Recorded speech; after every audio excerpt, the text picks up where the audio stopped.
মধ্যপ্রাচ্যের রাজনৈতিক ও সামরিক সমীকরণকে সম্পূর্ণ বদলে দেওয়ার মতো ঘটনা ঘটছে চোখের সামনেই।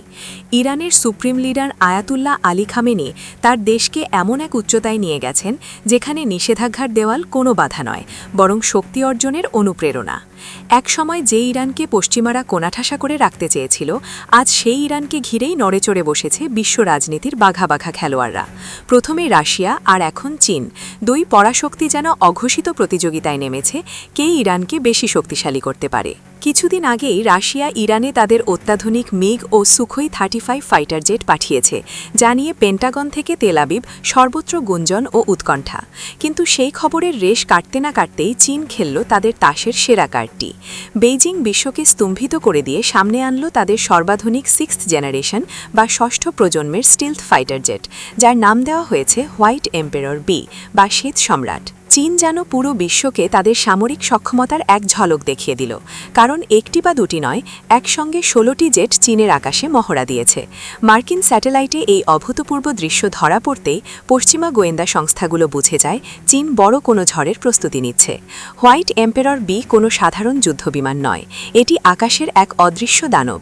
এতে ব্যবহার করা হয়েছে সনিক স্টেলথ প্রযুক্তি, যার মাধ্যমে আমেরিকার তৈরি বিশ্বের সবচেয়ে উন্নত ও সংবেদনশীল রাডারও এদের খুঁজে বের করতে পারবে না। এর গতি শব্দের চেয়েও 2.5 গুণ বেশি, ঘণ্টায় প্রায় 2300 কিলোমিটার। আমেরিকার F-35 বা F-22 র্যাপটরের মতো পঞ্চম প্রজন্মের বিমানগুলো এর গতির কাছে নিতান্তই মন্থর। তবে এর আসল শক্তি গতি নয়, বরং অদৃশ্য থাকার ক্ষমতা। এটি নিজের চারপাশে বাতাসের এমন একটি স্তর তৈরি করে যা রাডার সিগন্যালকে পুরোপুরি শুষে নেয়, ফলে রাডারের পর্দায় এটি দেখায় যেন সেখানে কিছুই নেই, একদম শূন্য। এছাড়া এটি আকাশ থেকে ড্রোন নিয়ন্ত্রণ করতে পারে এবং কৃত্রিম বুদ্ধিমত্তা বা AI ব্যবহার করে নিজেই টার্গেট লক ও ধ্বংস করতে পারে। গোয়েন্দা সূত্র বলছে এই 16টি জেট চীনের আকাশে মহড়া দিলেও এদের আসল গন্তব্য হতে পারে তেহরান।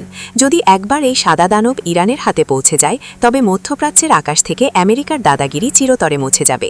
ইসরায়েলের F-35 তখন মাছি মারার মতোই ভূপাতিত হবে।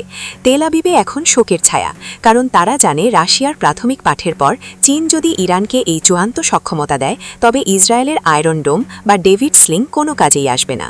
বিশ্লেষকরা বলছেন চীন হয়তো প্রকাশ্যে বলছে এটি তাদের নিয়মিত মহড়া, কিন্তু 16টি ষষ্ঠ প্রজন্মের বিমান ওড়ানো একটি স্পষ্ট শো অফ ফোর্স। চীন বিশ্বকে বার্তা দিচ্ছে আমরা প্রস্তুত এবং আমাদের বন্ধুরাও প্রস্তুত।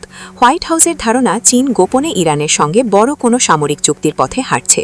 সাম্প্রতিক বছরগুলোতে চীন, ইরান ও রাশিয়া একসঙ্গে একাধিক নৌমহড়া করেছে, অস্ত্র বিনিময় করেছে।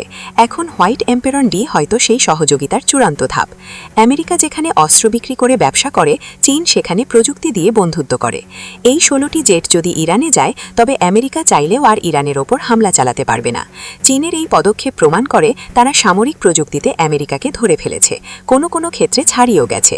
আমেরিকা এখনও তাদের নেক্সট জেনারেশন এয়ার ডমিন্যান্স প্রোগ্রামের কাজ শেষ করতে পারেনি। সেখানে চীন পুরো এক স্কোয়াড্রন 6th জেনারেশন জেট আকাশে ওড়াচ্ছে। ইরানের আকাশে তখন উড়বে চীনের ড্রাগন, আর নিচে থাকবে রাশিয়ার ভাল্লুক। এই দুইয়ের মাঝখানে আমেরিকার ঈগলের আর কোনো জায়গা থাকবে না। চীন তাদের তাসের সেরা কার্ডটি খেলে দিয়েছে। এখন দেখার বিষয় আমেরিকা এই নতুন সমীকরণ কিভাবে মোকাবেলা করে। বিশ্ব এখন এক নতুন অক্ষশক্তির উত্থান দেখছে, যেখানে ইরান হবে কেন্দ্রবিন্দু।